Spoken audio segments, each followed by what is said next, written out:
La Escuela Normal de Paraná tiene una particular historia respecto de su fundación, la decisión de Domingo Faustino Sarmiento y el desembarco de maestras norteamericanas. Sarmiento había sido enviado a Europa por el gobierno de Chile en 1845 para investigar los sistemas educativos extranjeros. Estando en Inglaterra leyó un informe del funcionario norteamericano Horace Mann, impulsor de las escuelas normales en su país, que lo dejó muy impresionado. Decidió entonces ir a los Estados Unidos para visitarlos y en 1847 pasó 2 días en su casa de Massachusetts, donde conoció a su esposa Mary, también educadora. De 1865 a 1868, Sarmiento estuvo viviendo en Estados Unidos como ministro del presidente argentino Bartolomé Mitre. Participó de los homenajes que le hicieron a Horace Mann, fallecido un tiempo antes, y le escribió la primera carta a Mary Mann para retomar el contacto, comenzando un intercambio epistolar que duraría casi 20 años. Entre otras cosas, Sarmiento le pidió a la educadora que lo ayudara a contactar maestros norteamericanos que quisieran trabajar en las escuelas normales que se fundarían en la Argentina. Fue en 1870 que llegó al país George Stern, junto con su esposa, la maestra Julia Hope, con el propósito de dirigir la primera escuela normal del país, que estaría ubicada en Paraná. Le ofrecieron un contrato de 2.400 pesos anuales y a ella uno de 1.000. El matrimonio aceptó instalarse en esta ciudad, inaugurando la escuela en 1871. Así arrancó esta historia. ¿Por qué? No solamente por el hecho de haber sido la primera de las normales fundadas durante la presidencia del presidente Sarmiento, sino por la calidad de la formación. El primer director de la escuela normal fue George Sand, que es una medalla de oro de Harvard. Las profesoras que vinieron de Estados Unidos eran profesoras formadas en las mejores instituciones que estaban trabajando en ese momento, como la escuela de Lexington, la escuela de Winona, o en ámbitos de una gran formación intelectual en Estados Unidos del Este, digamos, como eran el grupo de intelectuales de Concord o de la Universidad de Harvard o el Centro Cultural de Boston. Era lo mejor que había, diríamos, en esa época dentro de lo que eran las personalidades yanquis, digamos, el norte de Estados Unidos. Entonces, frente a esas cosas, había gente que había viajado, como Horace Mann, por ejemplo, que hizo amistad con Sarmiento, allá por 1845, cuando Sarmiento viajó a Europa a conocer, a ver los mejores sistemas educativos por encargo de la presidencia de Chile. Entonces estando allí, revolviendo papeles y demás, se enteró de la existencia de Horace Mann en Estados Unidos. Y vino a Estados Unidos a conocerlo y a hablar con él. Y coincidieron en una serie de ideas sumamente importantes que son base de la política de Sarmiento y por ende base del sistema educativo argentino con Mann, como es, por ejemplo, el principio fundamental de la educación popular. Era una cosa realmente que la educación tenía que llegar a todos, algo que no era muy común en esa época, pero era una premisa dentro del pensamiento de Horace Mann.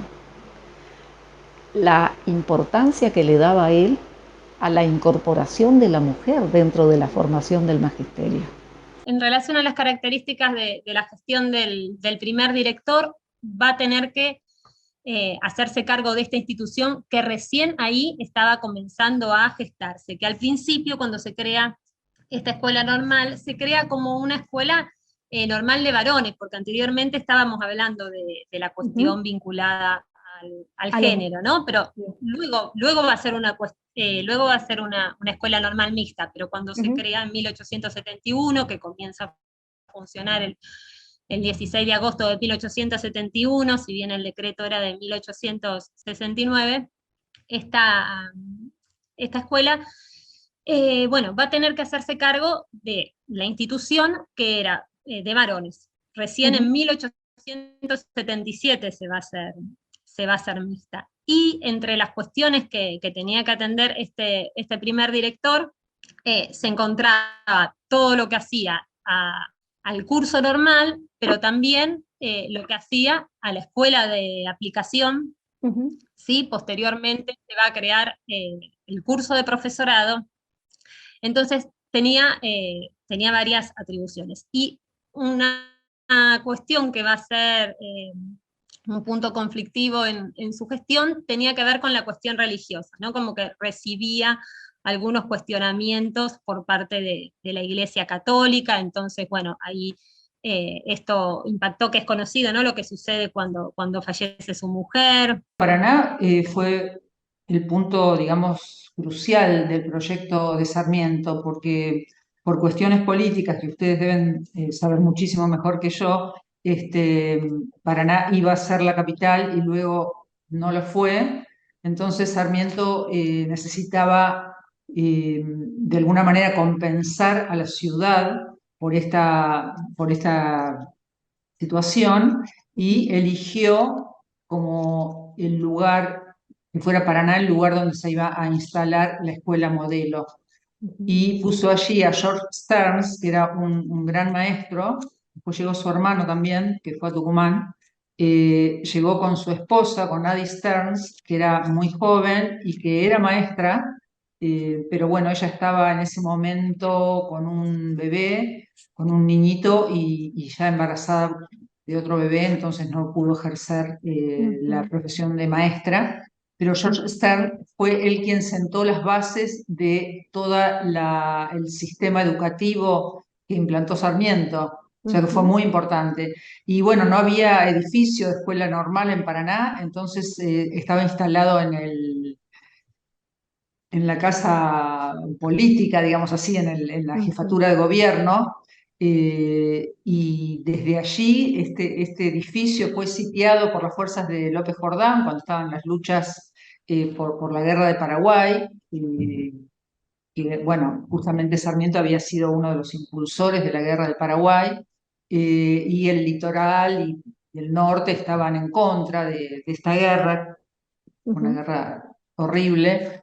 Y entonces había como muchas luchas ahí en el interior, y en un momento dado López Jordán, o fuerzas, digamos, aliadas a López Jordán, sitiaron el edificio de la escuela, y Stearns tuvo que dar a los alumnos, quitó los lápices y les dio fusiles, por decirlo de una manera así sintética. De modo que Paraná fue emblemática en este proyecto sarmientino educativo, ¿no? Porque en este momento todavía la educación era religiosa, porque una particularidad es que con la ley de 1884, la ley 1420, se establece que la educación va a ser, la enseñanza religiosa se va a dar solo fuera del horario escolar.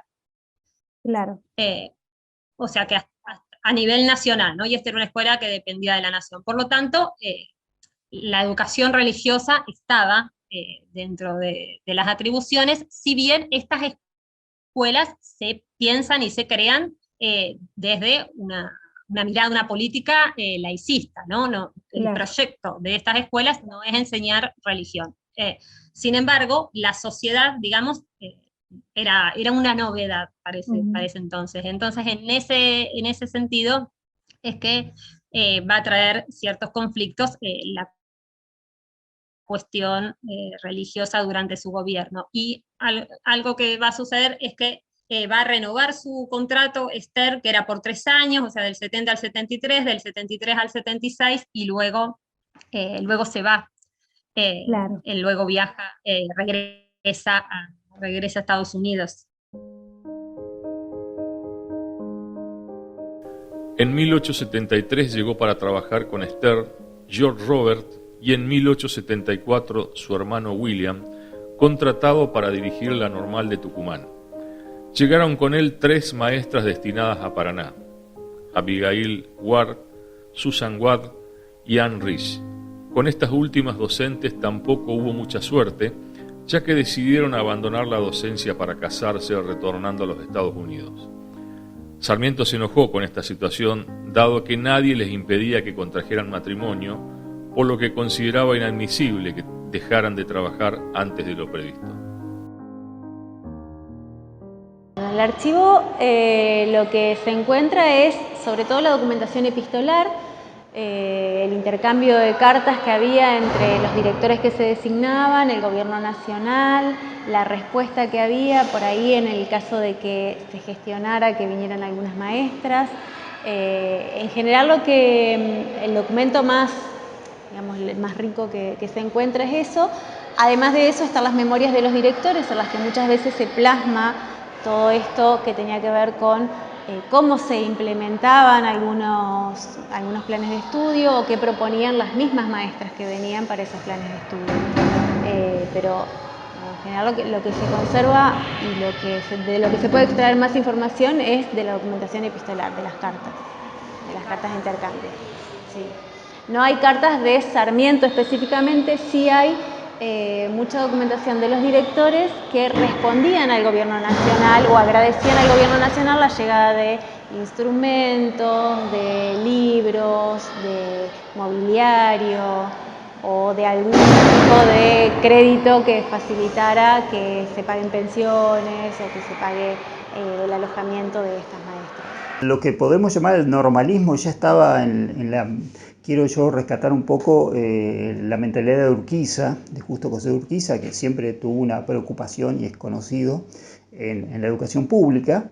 Y Urquiza ya había proyectado hacia 1850, 48, cuando era gobernador, crear una escuela normal en la provincia.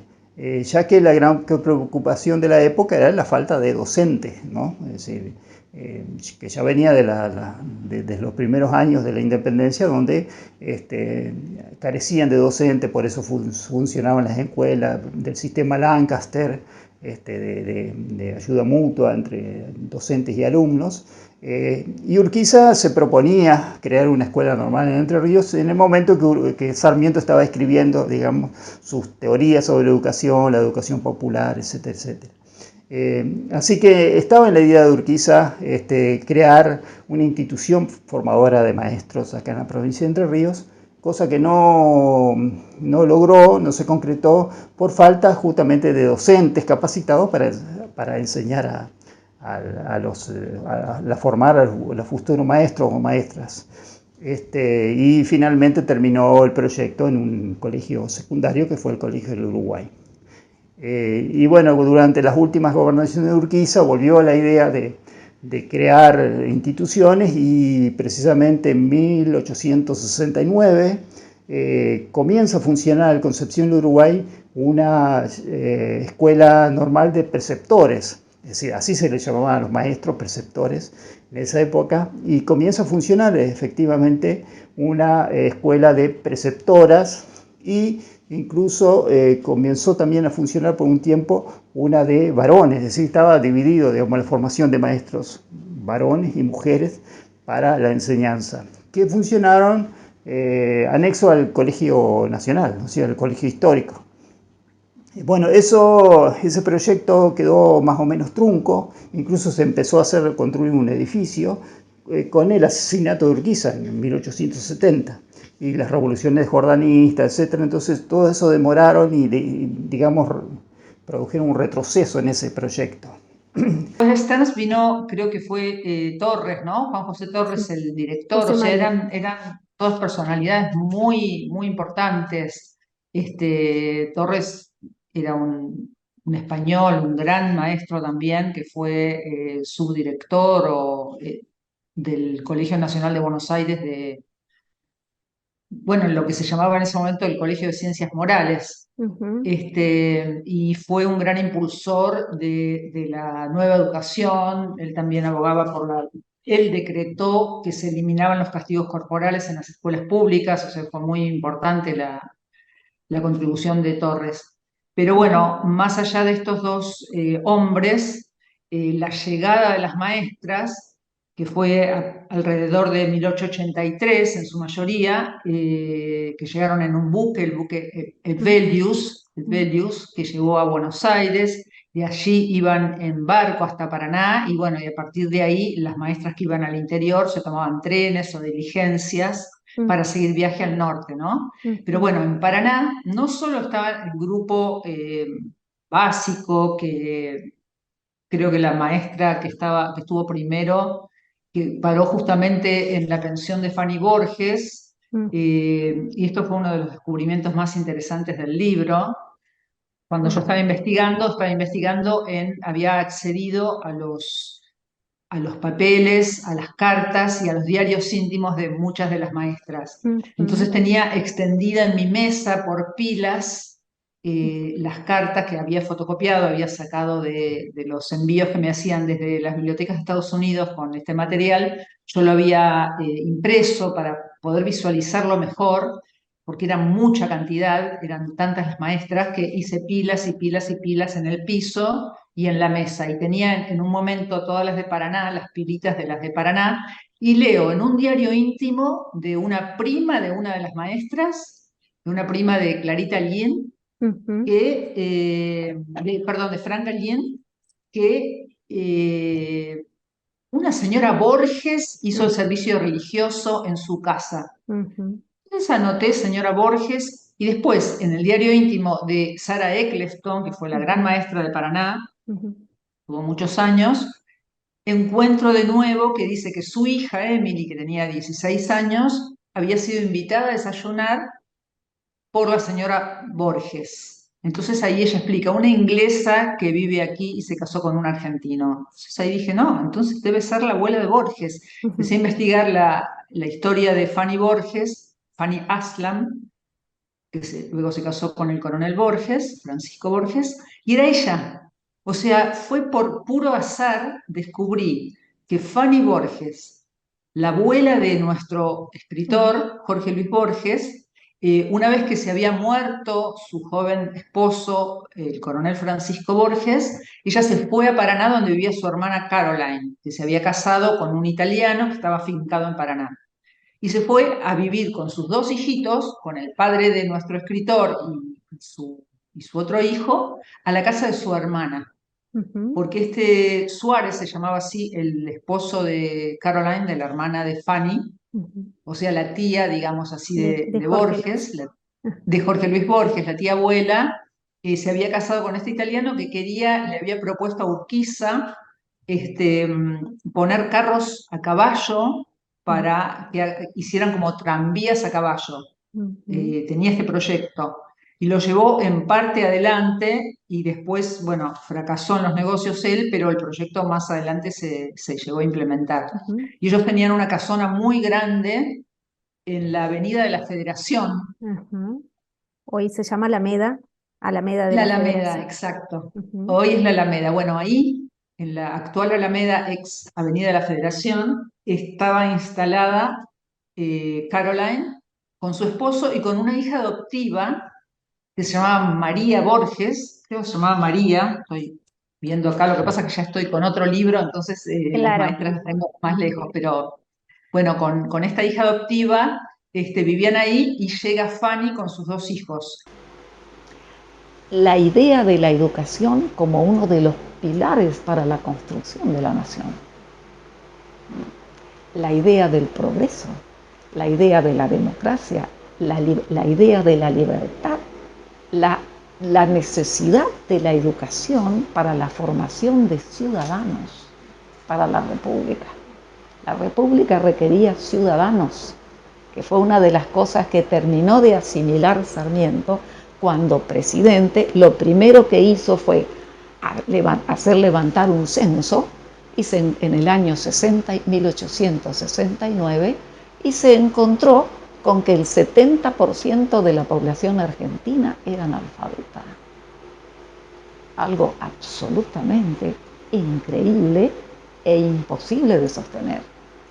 Entonces, frente a ese caso, hay una finalidad pedagógico-política que está orientada directamente a la formación de ciudadanos que necesita la República.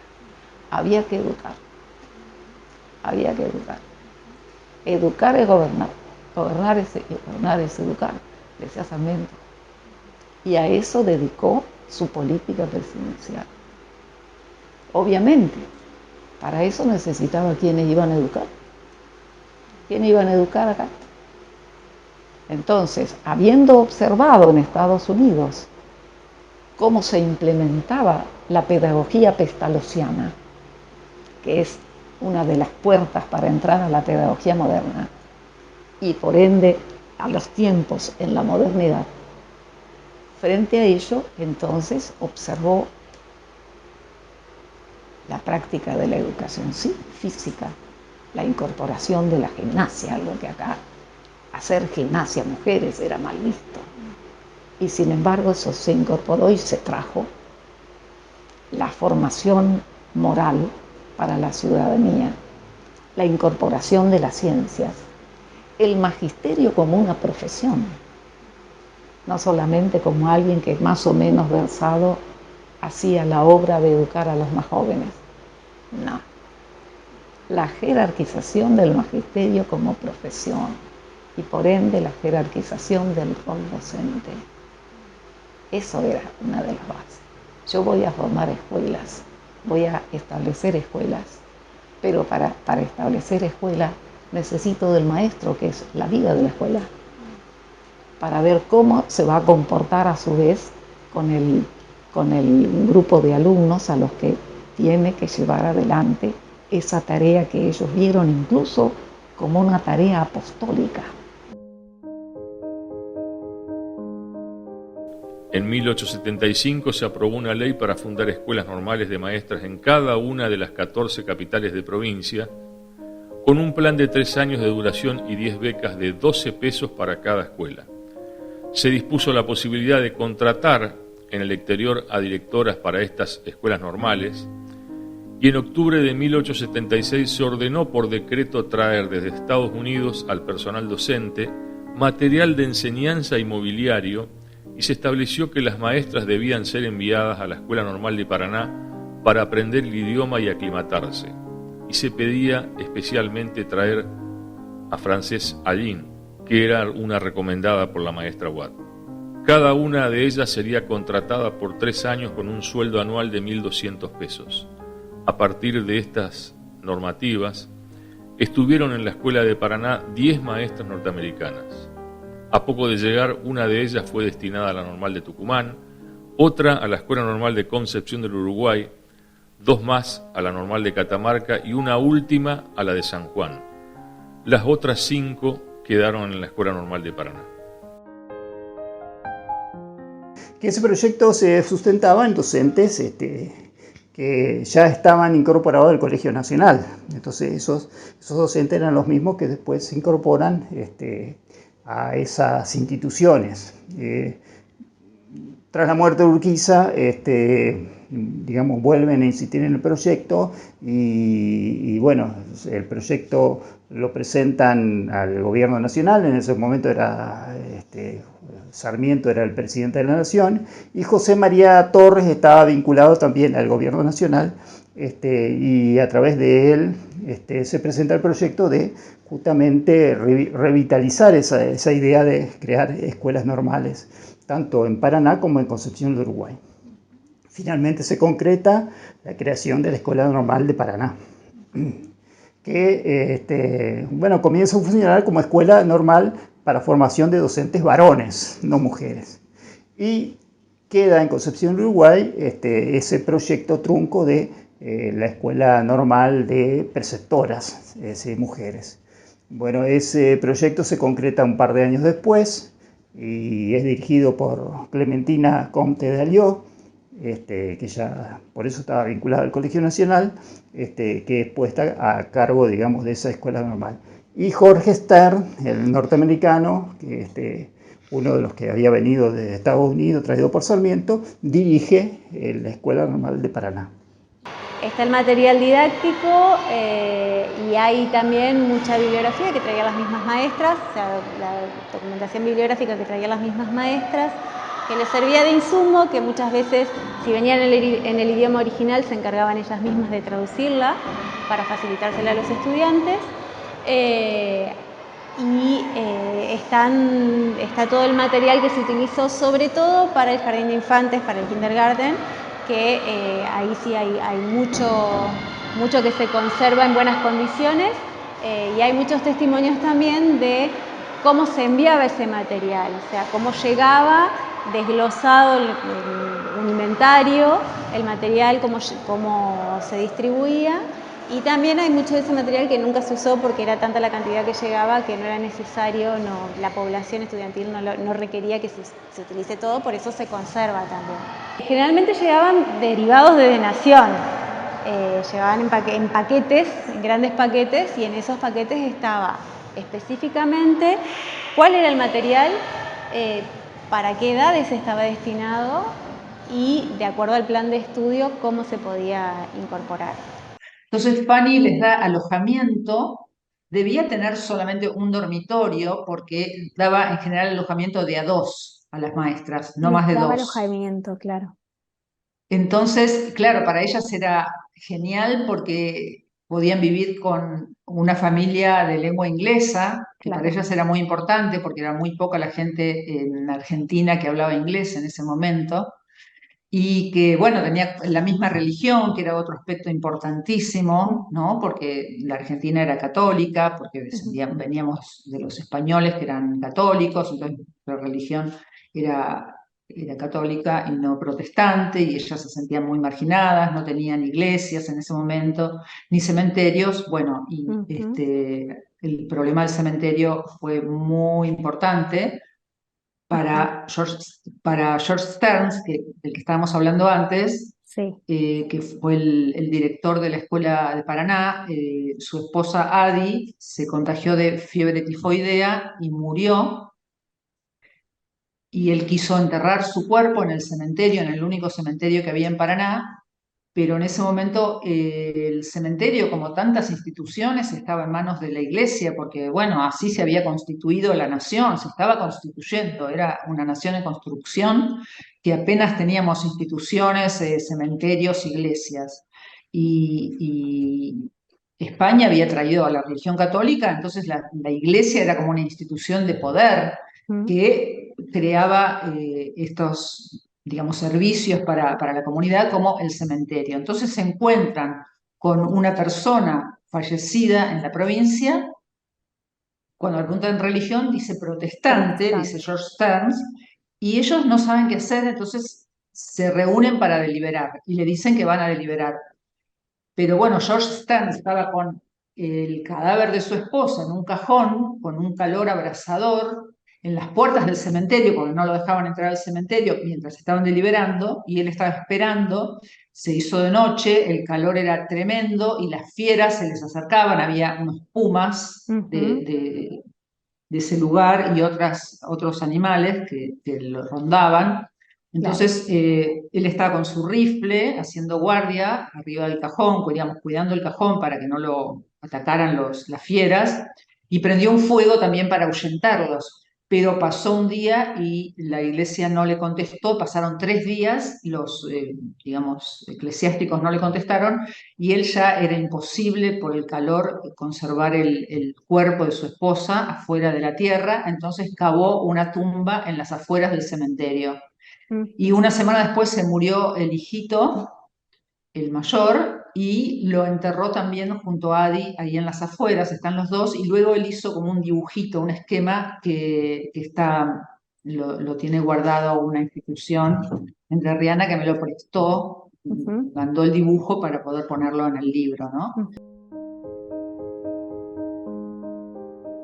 Sara Figueroa, una maestra egresada de la Escuela Normal de Paraná, recordaba que la disciplina que implementaron las norteamericanas en la escuela de aplicación fue rígida y fría, y a veces este exceso generaba temor en los niños. Además, la vestimenta de las maestras resultaba extraña a la época, ya que usaban faldas cortas y cabellos lacios recortados a la altura de los hombros.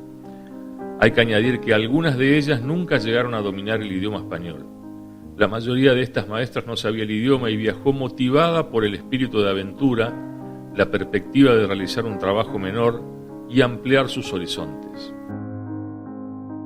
Comte de Alliot, que era de origen francesa, junto con su esposo, que era el profesor Agustín Alliot, que era docente del Colegio Nacional. Ellos habían venido de Francia, es decir, tenían otra procedencia distinta a la Escuela Normal del Paraná, donde en su mayoría estuvo involucrado con las maestras que trajo Sarmiento de Estados Unidos y el maestro, digamos, Stern. Exacto, Jorge Stern, porque se da la particularidad en el nivel de formación docente, todos los docentes eran varones, no había mujeres. Las maestras se hacían cargo de el departamento de aplicaciones, es decir, la escuela primaria, que era la que servía para la práctica de los docentes que se formaban en la escuela normal. Entonces ahí las maestras norteamericanas daban clases, se hacían cargo de las clases en ese nivel primario, digamos. Entonces, frente a ese ya semejante compromiso, trajo gente que estaba trabajando especializadamente en eso, que aceptó, algunos aceptaron porque obviamente llevaban la impronta de la vida como magisterio. Otra, no se olviden de que hacía poco tiempo que había terminado la guerra de secesión y no abundaba el trabajo en Estados Unidos tampoco. Otra también, que el ofrecimiento del gobierno argentino era de buenos sueldos, pagados en pesos fuertes, que era una gran aventura, la aventura de ser pioneras dentro de un país joven, que realmente era como una enorme esperanza para el mundo, donde todo estaba por hacer. Y esa gente asumió ese compromiso. Nosotros éramos la especie de Australia americana. Entonces, frente a esos casos, digamos, obviamente se le daban esas posibilidades, se pagaba el pasaje de ida y vuelta de primera categoría, tenían buenos sueldos, iban a ser bien recibidas en la sociedad argentina, que al menos eso era parte de la promoción que hacía Sarmiento en Estados Unidos. Bueno, empezaron a venir, más las relaciones que estableció Estados Unidos.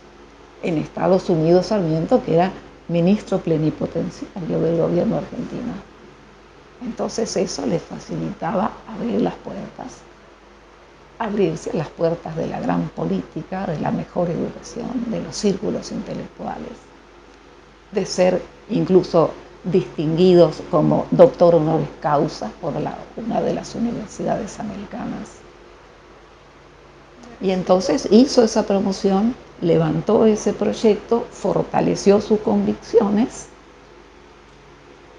y el proyecto prosperó. Dale, cuando él comenzó a hablarlo ya en la presidencia de Mitre, la necesidad de traer maestros, como después en su propia presidencia, seguido después por la presidencia de Avellaneda y por la presidencia de Roca.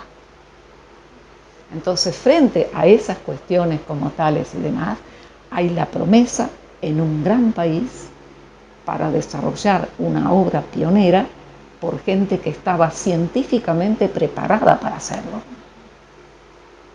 que encima iba a venir bien paga. Acá está, así empezamos. En relación al contexto en el que surge la escuela, va a ser un contexto, como te decía, en el que aún no se había sancionado, por ejemplo, la Ley de Educación 1420, en el que en las escuelas aún la mayoría de los grados que se daban era la educación primaria. Nosotros tenemos ahí en la Escuela Normal de Paraná, la escuela de aplicación va a ser una escuela que todavía tenga sus primeros grados muy concurridos, pero luego, a medida que va pasando el tiempo, lo que vemos es cómo esa matrícula se va desgranando, y hay una cuestión que va a ser importante en la historia de esta escuela normal, y de otras escuelas normales que se fueron creando posteriormente, que tiene que ver con la eliminación de las becas para varones, ¿no? Porque para estudiar en la escuela normal, los varones recibían una beca, y recibían beca varones de distintas provincias del país, ¿no? Porque esta escuela formaba a maestros de las distintas provincias. Pero ante la crisis económica de 1891 se va a decidir eliminar estas becas para los varones, y eso va a ser un punto de quiebre para esta escuela y para las otras escuelas normales, porque se va a reducir el ingreso de estudiantes de otras provincias, porque por un lado se iban creando escuelas normales que no tenían el curso de profesorado, porque la particularidad de esta Escuela Normal de Paraná es que tenía el curso de profesorado, pero se va a ir, bueno, como te decía, reduciendo el ingreso de estudiantes de otras provincias, y a la vez los varones van a empezar a desertar, y se va a dar el proceso de feminización de la matrícula. Por eso es importante esta eliminación de las becas, que después, bueno, se restituyen las becas, pero con un monto menor, y no se revierte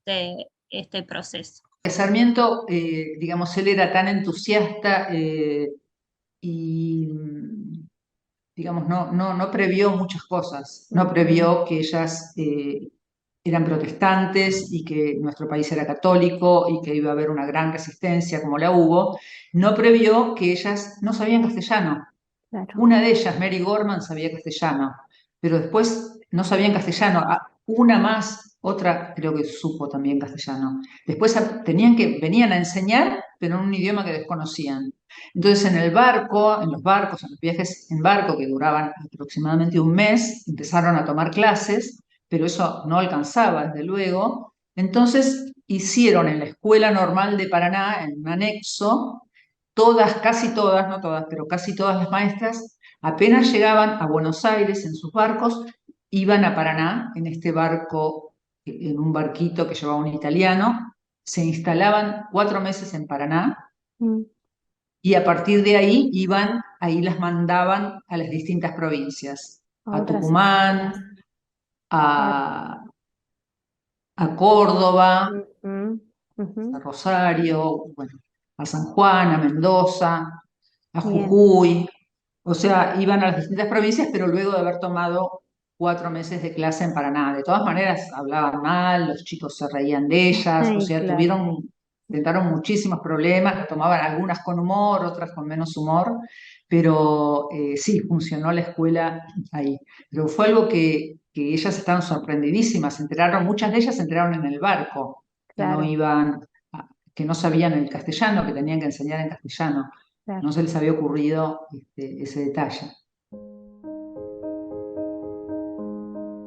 La mayoría de las maestras arribó al país por las vías oficiales y dentro del marco legal que les ofrecieron estas leyes y decretos, pero hubo otras que llegaron antes y después de esta normativa, motivadas por amigas y parientes principalmente, y una vez en Argentina consiguieron emplearse en las escuelas normales.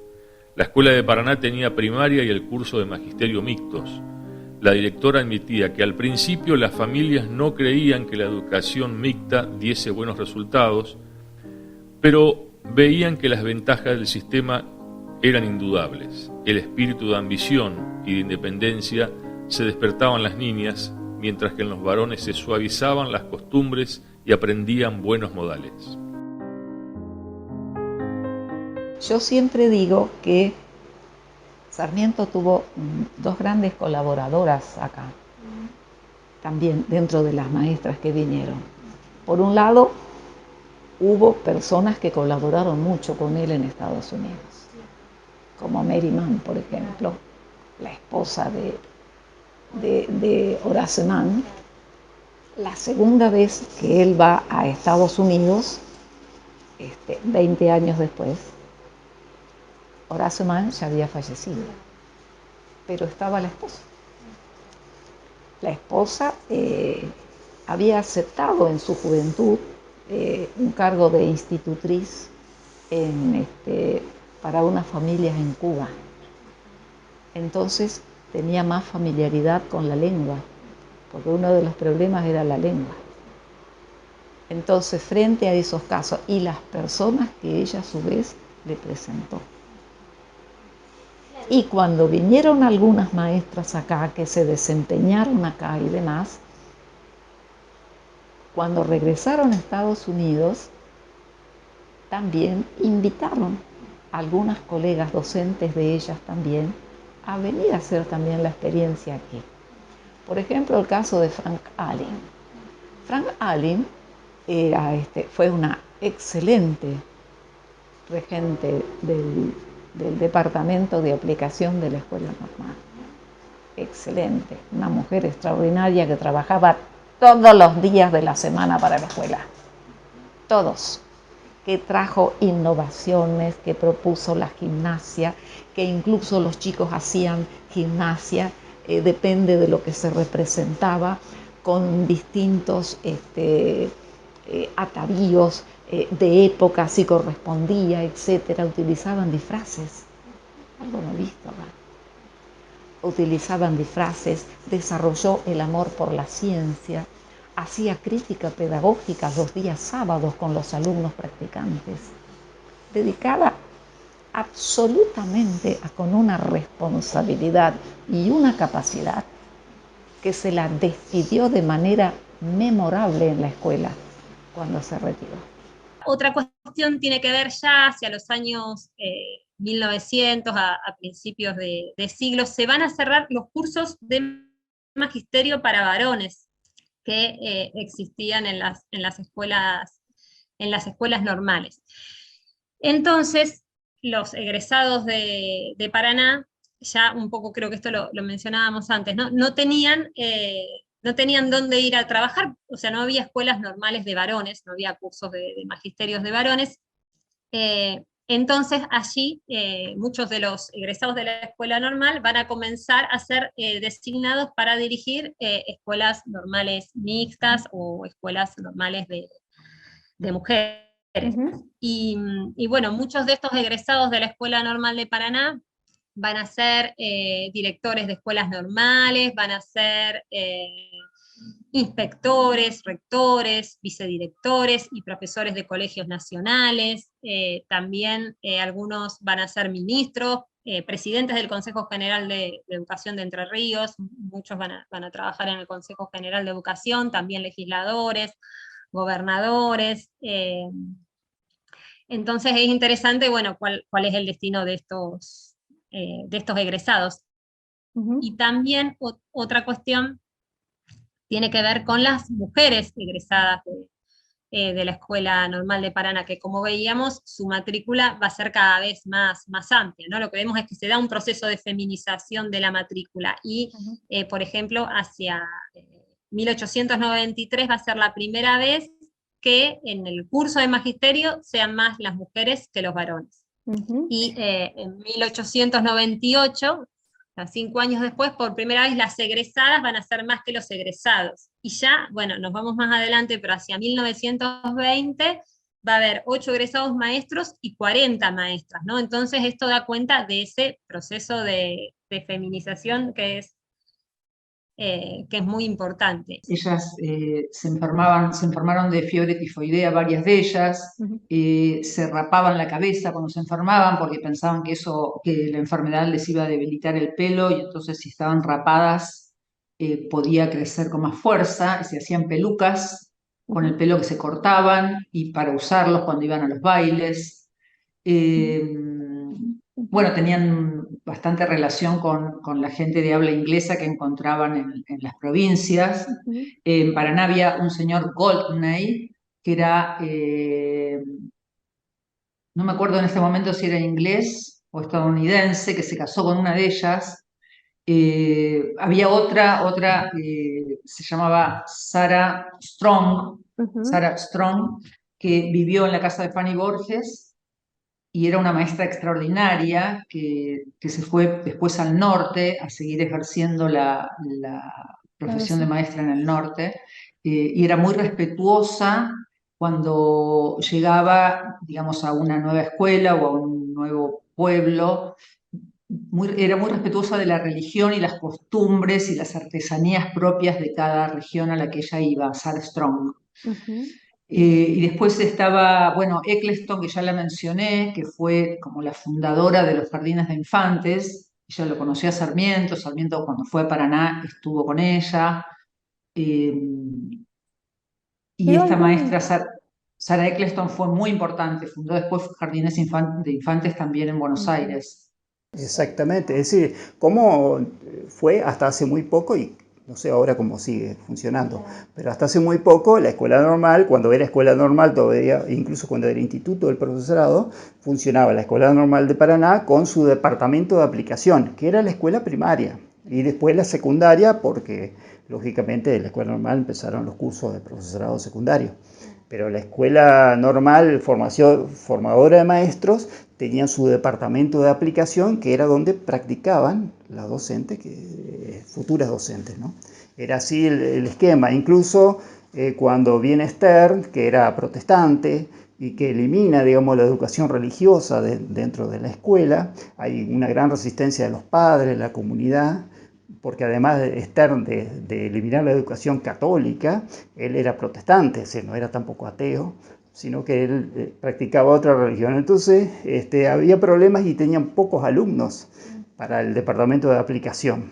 Era todo un problema, digamos, que no pudo superar satisfactoriamente Stern hasta que vino José María Torres y puso las cosas más o menos en su lugar, digamos, porque ahí supo manejar la situación. Torres era español, incluso creo, no quiero equivocarme, permitió la educación religiosa, no sé si a contraturno, es decir, digamos, creó un marco de mayor tolerancia, acorde al momento, digamos, que se estaba viviendo, donde la comunidad era muy católica.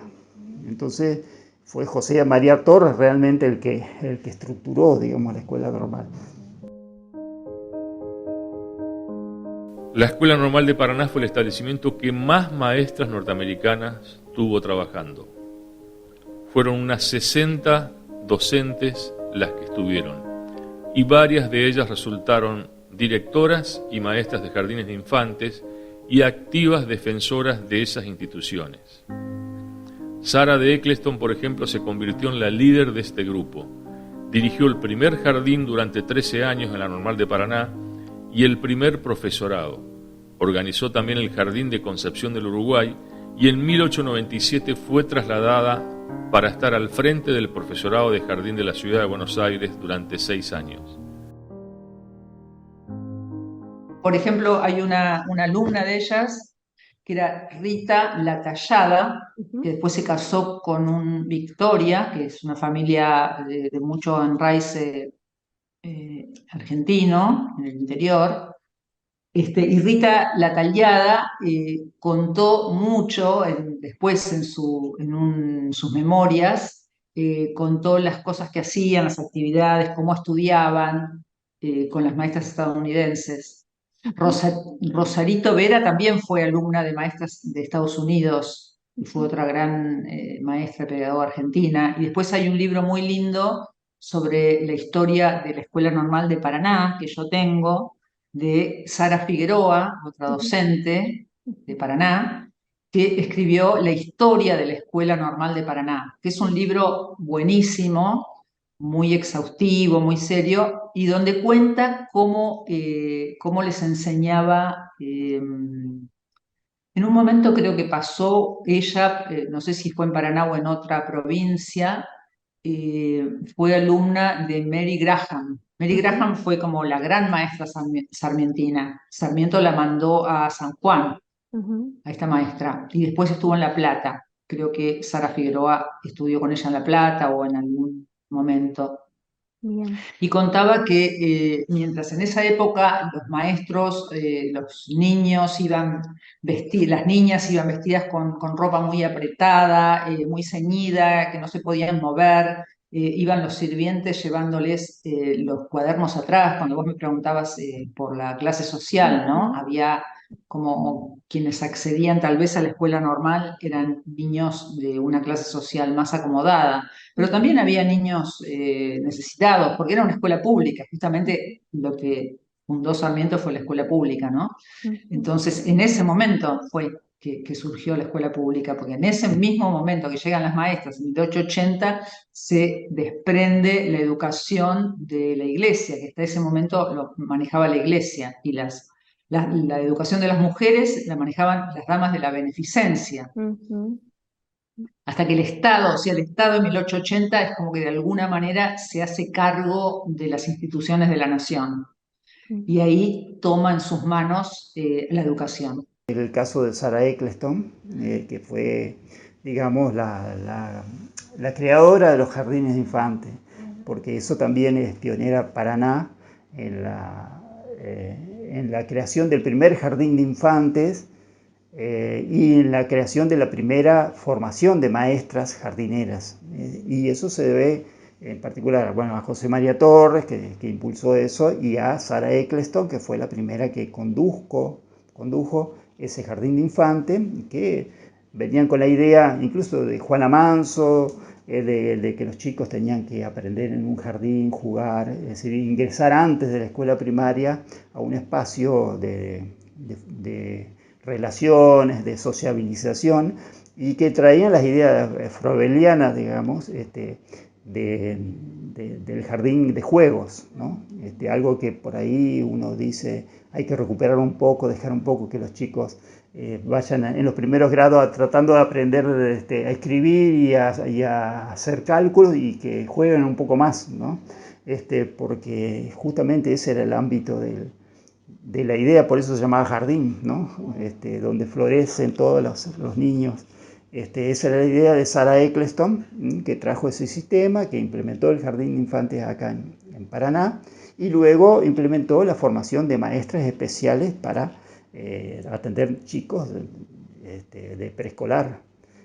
Por eso egresan las primeras maestras jardineras del país, egresan acá en Paraná, ¿no? De las 27 que fueron directoras, hubo 20 que estuvieron menos de 10 años en sus puestos. Entonces, muchas de estas norteamericanas se volvían al finalizar un primer contrato o un segundo contrato, bueno, como en el caso de Stern, ¿no? Que firma dos contratos, y que eso un poco tenía que ver en el caso de Stern, como decíamos, con la conflictividad con la Iglesia Católica, quizás también con el salario, ¿no? Que para una persona de su formación, el salario que él esperaba ganar no era el que ganaba. Bueno, la cuestión es que no termina renovando el contrato. Bueno, y eso sucede en el caso de las maestras norteamericanas con la mayoría, o sea, de 27 que van a ser directoras, hay 20 que se van en menos de 10 años. Pero después va a haber otras.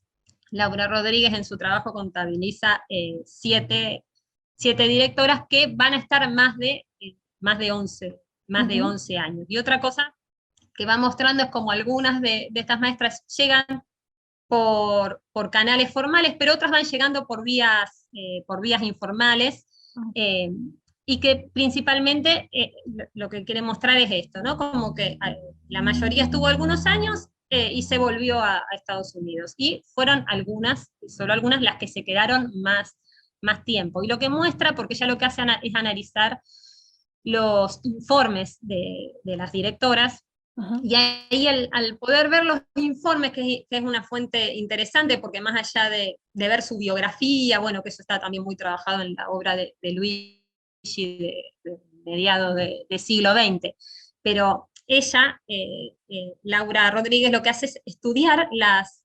biografías, estudiar las memorias de estas maestras, los informes de dirección de las norteamericanas, y ahí lo que se puede ver es como ellas tuvieron que lidiar con las mismas situaciones que las colegas argentinas, ¿no? Que otras directoras de escuelas normales argentinas, que tenían que ver con los problemas en los edificios, que es algo que surge mucho en los informes, o cuestiones administrativas, salariales, o que tenían que ver con cuestiones de enfermedad. Y a la vez, otra cosa que ella encuentra es cómo estas maestras reciben muestras de afecto por parte de las comunidades donde se insertaron. Pero otra cuestión, y tiene que ver con lo que le sucede a Esther, que me preguntabas, es que tuvieron que afrontar críticas de representantes de la Iglesia por su adscripción al protestantismo, ya que la mayoría eran protestantes. Estas chicas que iban vestidas así, de esa manera tan rígida, y que, digamos, iban a las escuelas religiosas y les enseñaban tal vez a rezar y no a moverse, llegan estas maestras, como Mary Graham, que era como la más militante de todas en relación a la nueva educación. Mary Graham las hacía aflojarse la ropa, salir a correr, les enseñaba deportes, las hacía hacer gimnasia. Todas las maestras incorporaban la gimnasia como una materia más dentro de la currícula. Y esto fue algo revolucionario para las familias, porque cambió completamente las costumbres argentinas. En síntesis, gracias al impulso de Domingo Faustino Sarmiento, la influencia norteamericana en el normalismo argentino se hizo sentir en forma directa en 20 escuelas normales, de casi 40 que eran hacia 1900, y la de Paraná hizo historia, como cada una de las 60 maestras que llegaron a la capital entrerriana y dejaron su vida por la enseñanza en esos tiempos tan duros para nuestro país.